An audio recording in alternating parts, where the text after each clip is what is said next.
Doa saya kita semua dalam keadaan yang sehat dan selalu ada di dalam perlindungan Tuhan. Nah, hari ini kita mau sama-sama belajar tentang tidak menjadi goyah.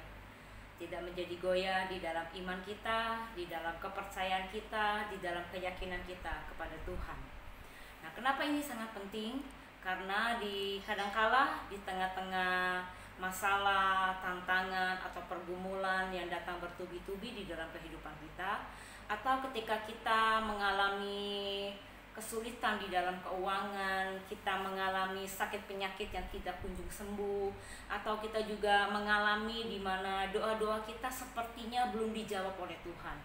Nah, seringkali keadaan seperti itu bisa membuat kita itu menjadi kehilangan kepercayaan kita kepada Tuhan. Iman kita menjadi goyah, keyakinan kita menjadi goyah kepada Tuhan. Dan akibatnya kadangkala itu membuat kita bertanya-tanya, apakah Tuhan masih ada buat saya? Apakah Tuhan masih mengasihi saya? Apakah Tuhan sanggup untuk menolong saya?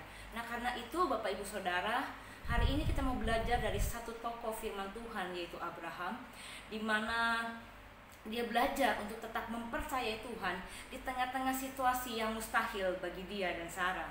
Kita tahu Bapak Ibu Saudara bahwa Tuhan menjanjikan kepada Abraham bahwa dia akan mempunyai keturunan, dan bahkan keturunannya akan seperti bintang di langit dan seperti pasir di laut, Bapak Ibu Saudara. Tapi pada waktu Tuhan berjanji kepada Abraham dan Sarah itu sudah lanjut usianya, Bapak Ibu Saudara.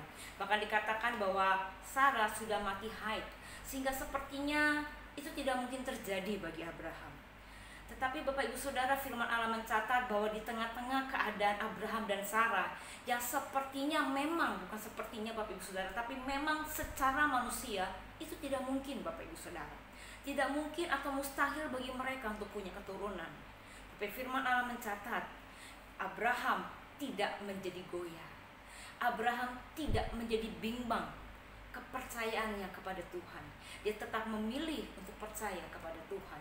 Dia tetap memilih untuk dia percaya bahwa Tuhan sanggup untuk melaksanakan apa yang sudah dia janjikan.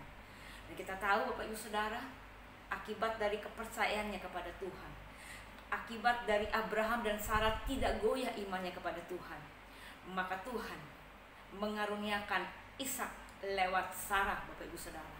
Di usianya yang lanjut, Sarah mengandung dan melahirkan Ishak yang adalah anak perjanjian Tuhan.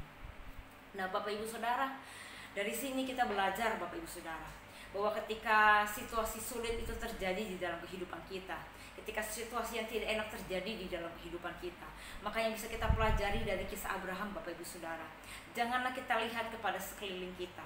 Janganlah kita merasakan apa yang ada di sekeliling kita. Janganlah kita hidup hanya dari apa yang kita lihat. Janganlah kita hidup dari apa yang kita rasakan, Bapak Ibu Saudara. Mungkin walaupun keadaan atau yang kita rasakan itu betul, itu benar adanya, Bapak Ibu Saudara. Tapi kalau kita hidup hanya dari rasa yang kita lihat, hanya dari apa yang kita rasakan, Bapak Ibu Saudara, maka itu bisa membuat iman kita menjadi goyah, Bapak Ibu Saudara. Bisa membuat kita meragukan Tuhan. Karena itu Bapak Ibu Saudara, mari tetap pegang janji Tuhan. Janganlah kita hidup dari apa yang kita lihat saja. Janganlah kita hidup hanya dari apa yang kita rasakan. Mari kita hidup dari apa yang kita percayai. Apa yang kita percayai Bapak Ibu Saudara? Kita percaya kepada firman Tuhan. Kita percaya kepada janji-janji yang ada di dalam firman Tuhan. Karena Allah yang berjanji adalah Allah yang setia. Allah yang berjanji di dalam firman-Nya adalah Allah yang begitu berkuasa, Bapak Ibu Saudara. Berkuasa untuk menjawab setiap doa-doa kita. Berkuasa untuk mendatangkan mujizat di dalam kehidupan kita. Berkuasa untuk membuka jalan, untuk membuka pintu saat pintu itu tertutup. Sanggup untuk membuka jalan saat tiada jalan, Bapak Ibu Saudara. Itulah Tuhan kita.